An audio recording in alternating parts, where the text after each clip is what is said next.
ഭൂമിയിലെ ദേവസംഗമത്തിന് നെടുനായകത്വം വഹിച്ച തേവർ മടങ്ങിയെത്തി. ചിറക്കലിൽ നിന്ന് പുതിയ അലങ്കാരത്തോടെ എഴുന്നള്ളിയ തേവർ പല്ലിശ്ശേരി സെന്ററിൽ 5 ആനകളുടെ പഞ്ചവാദ്യം കഴിഞ്ഞ് 11 ആനകളുടെ കൈതവളപ്പിലെത്തി. ഇടതുഭാഗം ഊരകത്തമ്മ തിരുവടിയും ചാത്തക്കുടം ശാസ്താവും വലതുഭാഗം ചേർപ്പ ഭഗവതിയും ചേർന്ന് കൂട്ടിയെഴുന്നള്ളിപ്പ് നടന്നു.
കൂട്ടിയെഴുന്നള്ളിപ്പിന് ശേഷം മന്ദാരം കടവിൽ ആറാട്ടിനെഴുന്നള്ളി.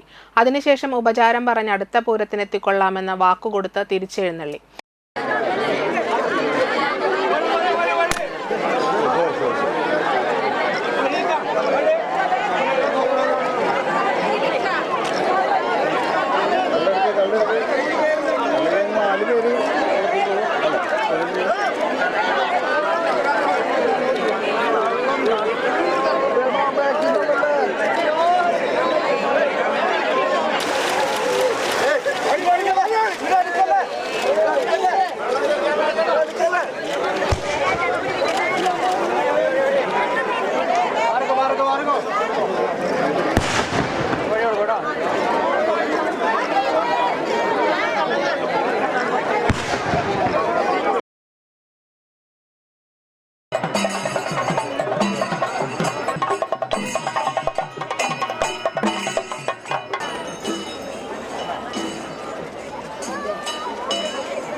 ആറാട്ടുപുഴ പൂരം 1202 ആണ്ട് മീനമാസം 6-ാം തീയതി ആറാട്ടുപുഴ പൂരം 1202 ആണ്ട് മീനമാസം 6-ാം തീയതി ആറാട്ടുപുഴ പൂരം.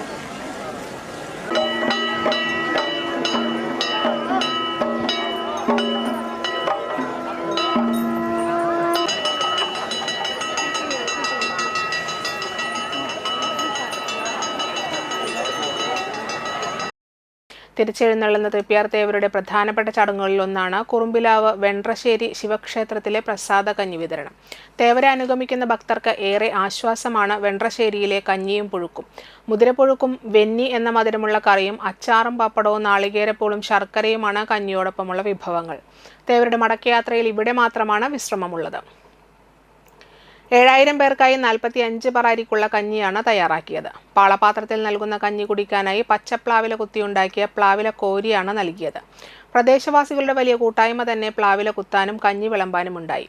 തൃപ്യാർ ദേവസ്വത്തിന്റെ നേതൃത്വത്തിൽ കുറുമ്പിലാവ് വെണ്ട്രശ്ശേരി ശിവക്ഷേത്ര ഉപദേശക സമിതിയാണ് പ്രസാദ കഞ്ഞി വിതരണം നടത്തിയത്.